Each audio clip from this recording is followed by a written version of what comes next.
સુરતના સેન્ટ્રલ ઝોનના હોડી બંગલા વિસ્તારમાં 30 થી 35 વર્ષ જૂની ઇમારતનો ગેલેરીનો ભાગ તૂટી પડતા નાસભાગ મચી ગઈ હતી।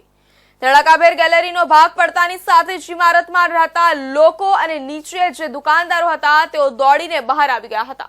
ફાયર વિભાગને જાણ થતા તાત્કાલિક ઘટનાસ્થળ ઉપર પહોંચીને બિલ્ડિંગ ખાલી કરાવી હતી। સુરતનો સેન્ટ્રલ ઝોન વિસ્તારની ઘટના બનતા 4 વિભાગ દોડતું થયું હતું। કોર્પોરેશનથી થોડી જ આગળ જૂની ઇમારતનો ભાગ ધરાશાયી થઈ ગયો હતો। લોકો ડરી ગયા હતા। ઘટના બની તે સમયે નીચે દુકાન હોવાને કારણે કેટલાક લોકો નીચે ઊભા હતા, જે પૈકી કાટમાળ નીચે એક વ્યક્તિ દબાઈ ગયો હતો।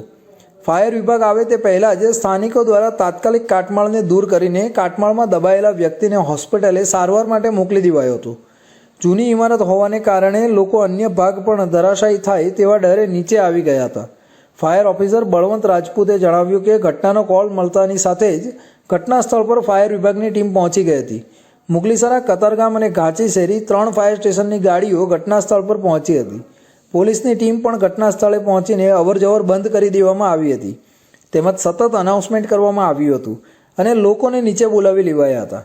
ગેલેરીનો ભાગ તૂટી પડતા એક વ્યક્તિને સામાન્ય ઈજા થઈ છે। અમે પહોંચીએ તે પહેલાં જ સ્થાનિક લોકોએ તેને કાટમાળ નીચેથી બહાર કાઢી લીધો હતો। હાલ તેની સ્થિતિ સ્થિર હોવાનું જાણવા મળ્યું છે।